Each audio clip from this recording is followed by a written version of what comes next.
এত সহজে যদি বাড়িতেই চিকেন সসেজ তৈরি করা যায় তাহলে বাইরে থেকে কি দরকার কেনার। এখানে 300 গ্রাম চিকেন প্রথমে একবার পেস্ট করে নিয়েছি, তার মধ্যে মিশিয়েছি 2 চামচ ময়দা, 1 চামচ কর্নফ্লাওয়ার, আদা রসুনের পেস্ট, গোলমরিচের গুঁড়ো, অল্প লবণ আর চিলি ফ্লেক্স সবকিছু দিয়ে আবারও একবার ভালো করে পেস্ট করে নিয়েছি। এবারে 2 হাতে অল্প করে তেল মেখে নিয়েছি। তেল মেখে চিকেনটা থেকে লম্বা লম্বা করে সসেজের মতো করে শেপ দিয়ে নিতে হবে। এখানে যেরকম শেপটা দিচ্ছি ঠিক কিন্তু এইরকম করেই তৈরি করতে হবে। মোটামুটি 8টা সসেজ তৈরি হয়েছিল। ফয়েল পেপারগুলোকে এইরকম স্কোয়ার করে কেটে নিয়েছিলাম। তার ভিতরে এই সসেজগুলো ঢুকিয়ে ভালো করে টাইট করে মুড়ে দুই সাইডটা একেবারে হাত দিয়ে চেপে চেপে মুড়ে দিতে হবে, যাতে কোনো রকম জল এর ভেতরে ঢুকতে না পারে।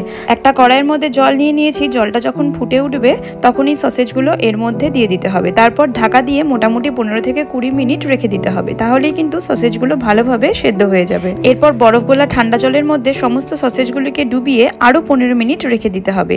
ঠান্ডা হলে তারপরে এইভাবে খুলে নেবে আর দেখবে একদম সুন্দর দোকানের মতোই সসেজ তৈরি হয়ে গেছে। এই সসেজ দিয়ে কিন্তু অনেক রকমের খাবার বাড়িতেই ইজিলি তৈরি করে রাখা যায়।